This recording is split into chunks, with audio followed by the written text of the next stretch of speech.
Encore une fois, c'est un privilège de vous accueillir à l'émission Les prophéties de la fin. Et au cours de ces émissions, nous parlons beaucoup concernant, évidemment, le retour du Seigneur Jésus-Christ, les signes qui nous ont été donnés pour nous prévenir comment c'est proche ces événements-là, et aussi l'établissement du royaume et la gloire qui est à venir pour les enfants de Dieu. Souvent, on n'entend pas prêcher dans nos églises au sujet de cette gloire qui a été préparée depuis, même avant la fondation du monde, pour les enfants de Dieu. Mais c'est tellement encourageant, tellement motivant de savoir que notre avenir est assuré et que notre avenir est glorieux et qu'en fait, dans la parole du Seigneur, il y a beaucoup de précisions, beaucoup de détails qui nous sont donnés concernant le monde à venir dans lequel nous vivrons avec le Seigneur Jésus-Christ. Lors de notre dernière émission, nous étions sur le sommet de la montagne des Oliviers et nous avons partagé avec vous concernant le retour du Seigneur, le retour physique et littéral du Seigneur à la fin de cette période de 7 années de tribulation de la fin, alors qu'il va revenir et va établir son royaume sur la terre. Aujourd'hui, nous allons descendre de la montagne des Oliviers jusque dans la vallée du Cédron, parce qu'encore une fois, il y a beaucoup d'événements prophétiques qui vont se produire dans cette vallée-là. Souvent, on ignore la vallée du Cédron, et même lorsque nous allons avec un groupe, c'est rare que nous avons l'opportunité de descendre dans la vallée, mais c'est un endroit hautement prophétique, puisqu'il y a beaucoup d'événements à venir qui se produiront précisément à cet endroit-là. Et nous allons surtout parler avec vous aujourd'hui de ce grand festin-là que Dieu a préparé. En fait, il y a 2 festins qui sont préparés pour les derniers jours à cette occasion-là. Premièrement, il y a un festin qui n'est pas très intéressant, puisque ce sont tous les oiseaux carnivores qui sont invités afin de dévorer la chair de tous ces militaires, de tous ces chefs et de tous ces hauts gradés qui se sont soulevés contre le Seigneur Jésus-Christ lors de la bataille d'Armageddon. Nous lisons dans la parole du Seigneur qu'effectivement, à la fin des 7 années de tribulation, il y aura un dernier grand conflit international, alors que la plupart des armées du monde enverront leurs représentants dans la vallée de Megiddo, et de la vallée de Megiddo monteront contre la ville de Jérusalem afin de détruire la ville, mais non seulement détruire la ville, mais effacer la race juive une fois pour toutes. Et il est bien écrit dans la parole du Seigneur que ces gens-là sont conscients de combattre le Seigneur Jésus-Christ. Dans le livre de l'Apocalypse, c'est bien écrit que ces soldats-là, ces armées-là viennent combattre non pas juste le peuple juif, mais le Seigneur Jésus-Christ, parce qu'ils auront vu le signe du Fils de l'homme apparaître dans le ciel. Maintenant, la Bible ne nous précise pas exactement c'est quoi le signe du Fils de l'homme qui va apparaître dans le ciel à ce moment-là, mais ce sera suffisamment clair pour que ces soldats comprennent que le combat est contre le Seigneur Jésus-Christ, l'agneau parfait de Dieu. Et la défaite sera humiliante, la défaite sera totale, il y aura des millions et des millions de soldats et de militaires qui tomberont lors de la bataille d'Armageddon. Et Dieu va inviter les oiseaux du ciel, tout ce qui est carnivore, à venir se rassasier de la chair des hautains, des puissants et des rebelles. Mais il y aura aussi le festin des noces de l'agneau, qui seront célébrés justement dans la vallée du Cédron, sur la montagne de Sion. C'est écrit noir sur blanc dans votre Bible, dans le livre du prophète Ésaïe. Et au cours de cette émission, alors que nous allons descendre à nouveau dans la vallée du Cédron, nous allons partager un peu avec vous au sujet de ces 2 festins qui sont à venir, le premier et le deuxième, mais ce qui est le plus intéressant, c'est de participer au deuxième. Alors rendons-nous dans la vallée du Cédron en Israël.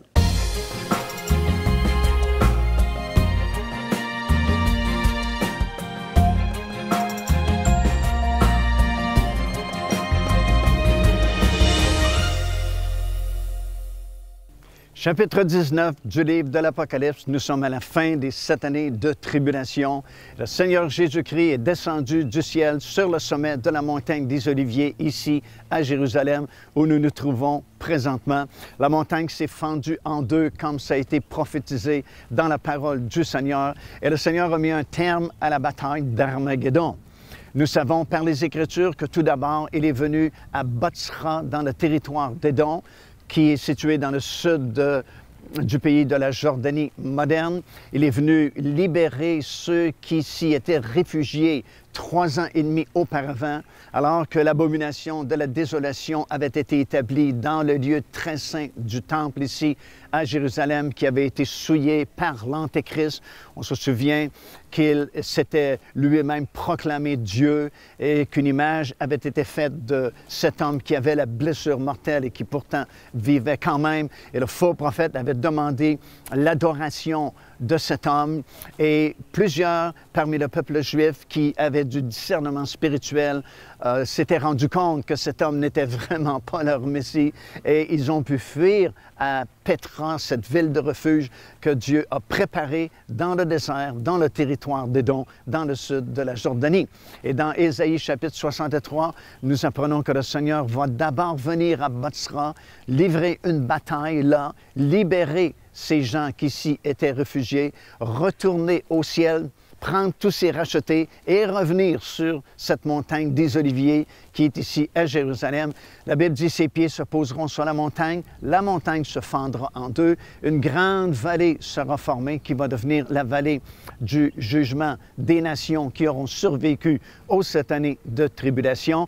Et alors l'Antéchrist et le faux prophète seront éliminés définitivement à ce moment-là. La Bible dit, il va s'en occuper tout simplement de cette façon-ci, seront détruits par l'éclat de son avènement et le souffle de sa bouche. Seigneur Jésus va simplement souffler sur l'Antéchrist et le faux prophète et ils vont se retrouver dans les temps ardents de feu pour l'éternité.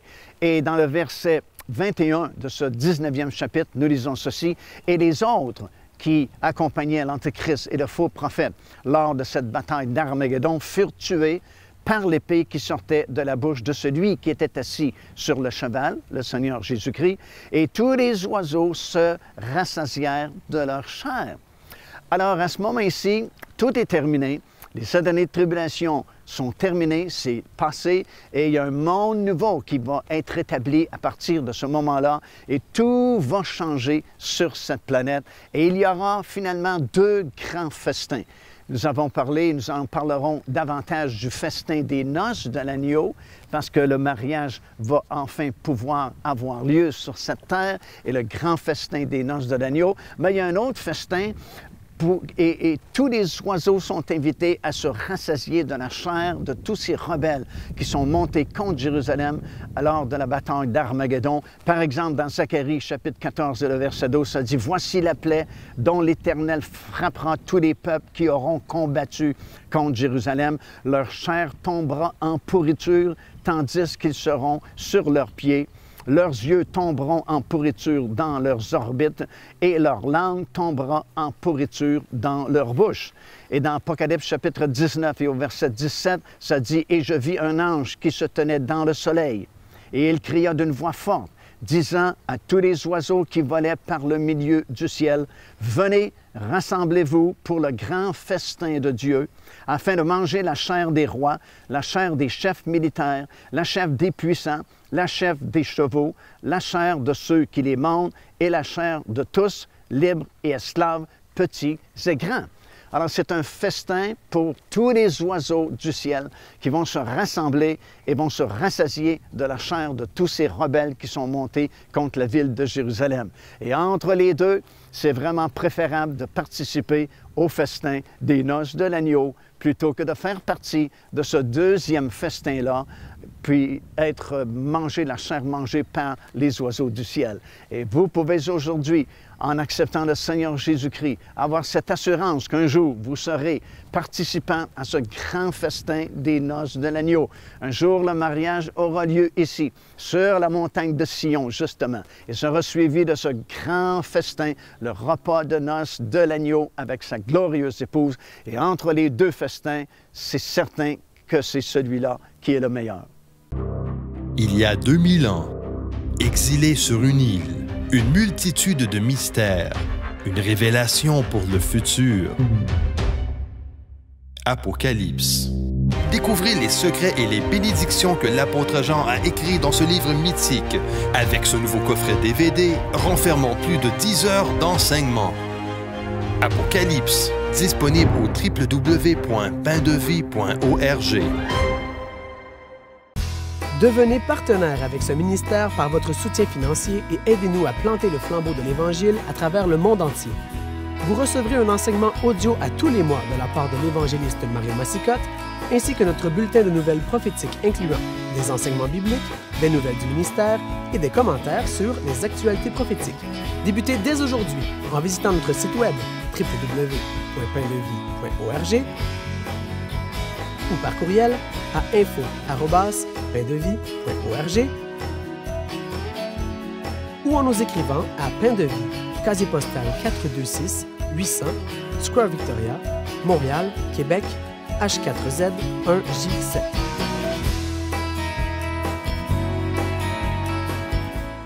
Alors après la bataille d'Armageddon, alors que le Seigneur est revenu sur cette terre et qu'il a réglé le cas de l'Antéchrist et le faux prophète en l'éliminant tout simplement par l'éclat de son événement et le souffle de sa bouche, les deux sont jetés vivants dans l'étang ardent de feu pour l'éternité.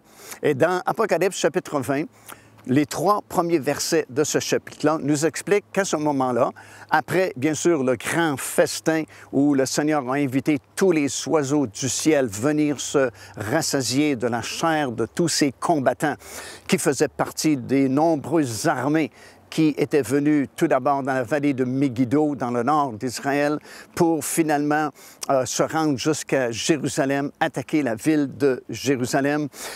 Toutes ces armées-là qui sont venues ici pour combattre, pour détruire le peuple juif, détruire la ville de Jérusalem, ont été anéanties, ont été tuées par l'épée qui sortait de la bouche du cavalier qui était monté sur le cheval blanc, qui était le Seigneur Jésus-Christ. Les oiseaux du ciel ont été invités pour ce grand festin, se rassasier de la chair de tous ces combattants-là. Et immédiatement après, nous apprenons dans ce passage-là de l'Écriture que Satan lui-même a été saisi par le Seigneur Jésus-Christ et jeté dans l'abîme, enchaîné dans l'abîme pour une longue période de 1000 ans. En fait, c'est le millénium, le règne de 1000 ans qui va débuter dans très peu de temps après ce retour du Seigneur Jésus-Christ sur la terre.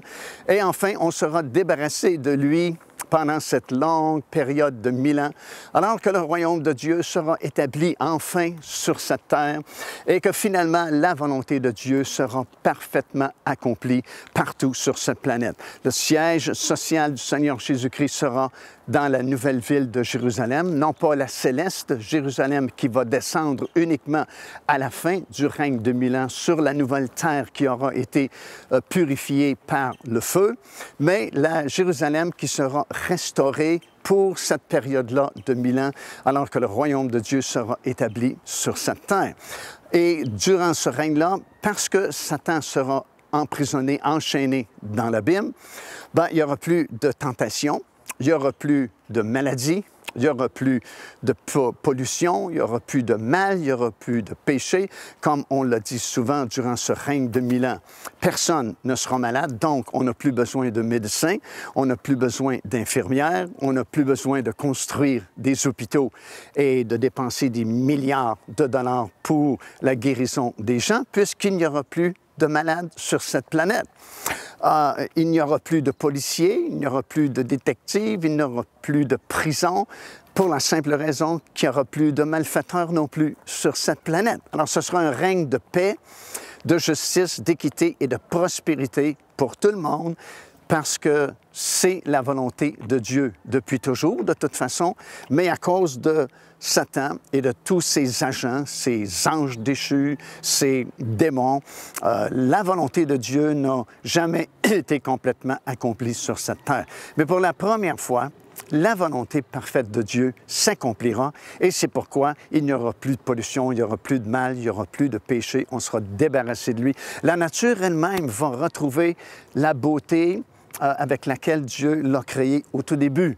Dans l'Épître de Paul aux Romains, dans le 8e chapitre, nous lisons ceci, que la nature soupire en elle-même et elle attend la révélation des fils de Dieu afin de s'épanouir complètement et de retrouver la beauté qu'elle avait au tout début. Parce que comprenez bien, Dieu n'a pas créé le monde tel que nous le voyons aujourd'hui. Aujourd'hui, si nous regardons à ce monde, c'est plein de troubles, c'est plein de maladies, c'est plein d'infirmités, c'est plein de conflits, c'est plein de haine, c'est plein de guerres. Il n'y a pas beaucoup de paix sur cette planète, il n'y a pas beaucoup d'espérance et de choses semblables. Et c'est pas comme ça que Dieu a créé le monde. Il l'a créé parfait au tout début. Il a même placé le premier homme et la première femme dans un jardin en Éden. Et le mot Éden veut dire délice. C'était un jardin de délice, un monde parfait où il n'y avait pas de mal, il n'y avait pas de péché, il n'y avait pas de pollution. Bien, devinez quoi? Ça va redevenir comme ça durant le règne de 1000 ans. À nouveau, ce sera un monde parfait, où il n'y aura plus ces problèmes-là, en attendant justement la fusion entre le royaume qui sera établi durant ce 1000 ans et le royaume universel et éternel de Dieu. Joignez-vous à nous afin de célébrer le Seigneur et entendre le message de la parole de Dieu par l'évangéliste Mario Massicotte. Venez recevoir ce que Dieu a préparé pour vous. Visitez notre site web www.paindevie.org afin de connaître notre itinéraire. Nous serions très heureux de vous rencontrer et de vivre des moments forts avec le Seigneur.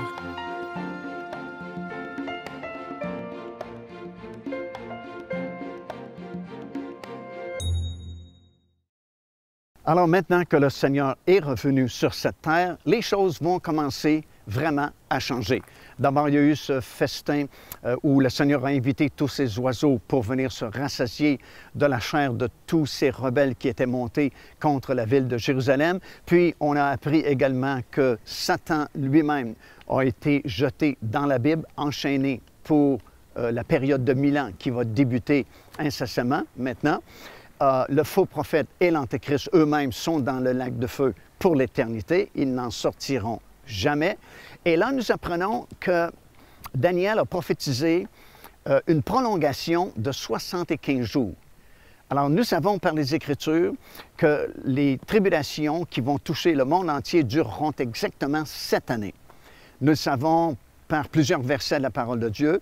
Tout d'abord, évidemment, dans Daniel chapitre 9 et le verset 27, alors que nous lisons que l'Antéchrist va confirmer cette alliance pour une période précise de 7 ans.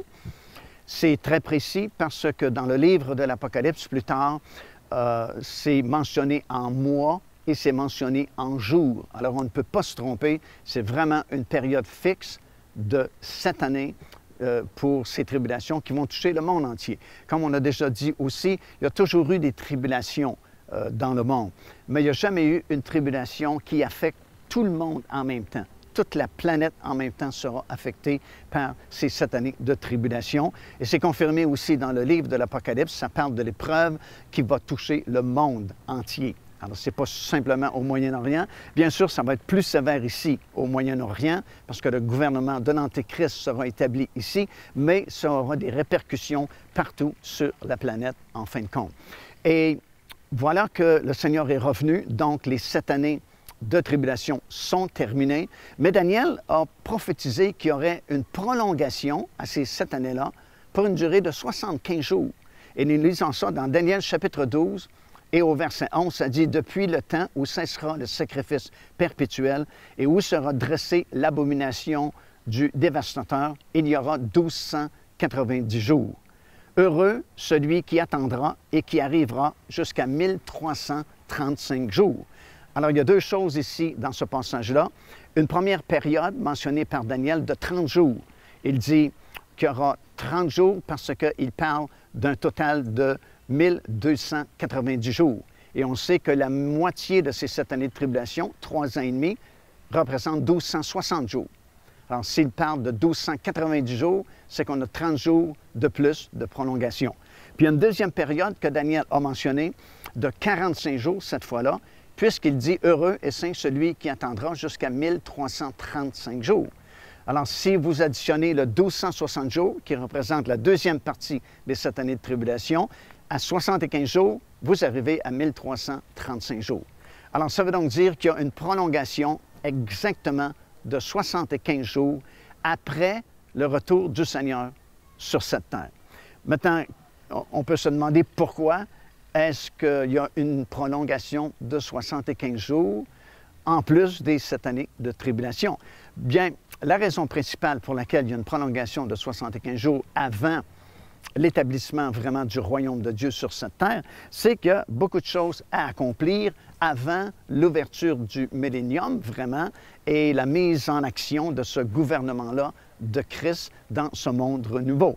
Et la Bible, écoutez, ne nous donne pas l'ordre chronologique de tous les événements qui vont se produire durant ces 75 jours-là, mais on peut connaître plusieurs de ces événements qui vont se produire. Dans quel ordre ils vont se produire exactement, ce n'est pas mentionné dans la parole de Dieu, mais du moins, nous savons que ces événements que je vais vous mentionner doivent se produire durant cette période-là de 75 jours. Premièrement, et tout d'abord, il faut qu'il y ait un nettoyage sommaire de la planète parce que tout aura été ébranlé. Vous savez, il y a un passage dans notre Bible, dans Hébreux chapitre 12 et le verset 26, où Dieu promet, il dit encore une fois, « J'ébranlerai non seulement la terre, mais le ciel. » Alors, il faut qu'il y ait un nettoyage sommaire de la planète parce que tout aura été ébranlé. La plupart des édifices seront tombés parce qu'il y aura eu ce grand tremblement de terre. Et je dis sommaire parce que tout au long de ces 75 jours et même au début du règne de 1000 ans, il va y avoir beaucoup de construction. Et on aura l'occasion d'en parler au cours de cette émission et des autres émissions. Et ça va devenir très intéressant parce que c'est tout un monde nouveau qui sera créé à ce moment-là. Les attentats terroristes, les catastrophes naturelles, les changements climatiques, corruption, violence, quel espoir reste-t-il? Le rétablissement de toutes choses. Procurez-vous le tout dernier livre de l'évangéliste Mario Massicotte et découvrez l'espérance d'un monde meilleur sur le point d'émerger. Le rétablissement de toutes choses, un héritage incontournable des connaissances acquises sur 4 décennies de ministère. Disponible au www.paindevie.org. Alors, tout comme je viens de le dire, il y aura un nettoyage de la planète qui sera nécessaire, évidemment, après le retour du Seigneur, puisque tout sera ébranlé à ce moment-là. Cette promesse dans Hébreux que nous avons lue, qui sera accompli au moment où le Seigneur Jésus-Christ va revenir sur cette terre. Vraiment, toute la terre sera ébranlée. De plus, il y aura ce grand tremblement de terre tel que nous le lisons dans la parole du Seigneur, disant que la terre n'a jamais expérimenté un aussi grand tremblement. Alors, tout ce que l'homme a bâti vraiment sera démoli et c'est pourquoi il y a vraiment un programme de reconstruction qui sera nécessaire pour établir le royaume de Dieu sur cette terre et y participer. Les villes seront reconstruites puisque nous lisons que durant le règne de 1000 ans, certains enfants de Dieu régneront sur certaines villes, un certain nombre de villes, selon leur fidélité qu'ils auront eue à servir le Seigneur durant leur pèlerinage ici-bas. Nous lisons dans l'Évangile de Luc qu'à l'un, on va confier le gouvernement de 10 villes, à un autre le gouvernement de 5 villes. Alors, il faut donc que des villes soient reconstruites durant le règne de 1000 ans. Il y a des routes qui seront construites également. Nous lisons même au sujet d'une autoroute qui partira de l'Égypte, traversera tout le pays d'Israël pour se rendre finalement jusqu'en Assyrie. Alors, c'est tout un programme de construction qui sera mis en branle à ce moment-là, un grand nettoyage de la planète, si vous voulez. Bien sûr, il y aura aussi la ville de Jérusalem qui sera reconstruite. Comme on a déjà mentionné, ce n'est pas encore la nouvelle Jérusalem qui, elle, ne descendra pas du ciel avant la fin du règne de 1000 ans. Mais il faut bien que l'ancienne Jérusalem, qui a été grandement affectée par la bataille d'Armageddon, soit reconstruite. Et selon Jérémie, chapitre 31 et le verset 38, ça dit « Voici, les jours viennent, dit l'Éternel, où la ville sera rebâtie en l'honneur de l'Éternel. » Et dans Zacharie, chapitre 14 et le verset 10, ça dit qu'elle sera agrandie et sera élevée sur un haut plateau. Alors, c'est toute une nouvelle construction pour la ville de Jérusalem. Ça dit dans Ésaïe 66 et le verset 20 que les nations y apporteront leur gloire et leur offrande et qu'elle deviendra la capitale mondiale, tel que c'est écrit dans Ésaïe chapitre 2 et le verset 3. De plus, il y aura la construction surnaturelle du 4e temple. Déjà, il y a eu 2 temples ici sur l'esplanade du Temple. Il y aura un temple qui sera construit pour la période des 7 années de tribulation que nous appelons habituellement le 3e temple, mais celui-ci sera détruit par l'avènement du Seigneur Jésus-Christ. Mais il y aura un 4e temple qui sera construit et qui sera là pendant toute la durée du règne de 1000 ans. Nous apprenons par les Écritures qu'il sera même construit de façon surnaturelle par le Seigneur Jésus-Christ lui-même. Imaginez-vous, ça c'est dans le livre d'Ézéchiel et Jérémie, chapitre 6 et le verset 12. Et dans Ézéchiel, on a consacré 4 longs chapitres pour décrire ce 4e temple qui sera immense, il sera très grand. D'ailleurs, le parvis extérieur aura environ 300 mètres de long et environ 60 mètres de large. Alors, c'est vraiment très grand. Et il sera construit, selon Ézéchiel, chapitre 40 et le verset 2, sur une très haute montagne. Et nous apprenons également que la gloire Shekinah, la gloire de Dieu, va revenir dans ce temple-là. La gloire, elle était là autrefois dans le temple. Puis, tout doucement, elle a quitté le temple. À partir du 8e chapitre du livre de l'Apocalypse, nous lisons comment le peuple d'Israël était tellement idolâtre que la gloire de l'Éternel a quitté la montagne sainte, a quitté le temple ici, a traversé par la porte dorée. Elle est montée au sommet de la montagne des Oliviers, puis elle est retournée au ciel. Mais cette même gloire va revenir dans ces derniers jours et elle va revenir dans ce 4e et dernier temple et à nouveau la gloire de Dieu sera manifestée sur cette terre. Alors c'est un monde nouveau qui débute à partir du retour du Seigneur Jésus-Christ. Dès l'instant où ses pieds vont toucher le sommet de la montagne des Oliviers ici à Jérusalem, c'est vraiment le début d'un temps nouveau, un monde nouveau qui sera créé à ce moment-là, dans lequel vous et moi, nous pourrons vivre et régner avec lui pour l'éternité.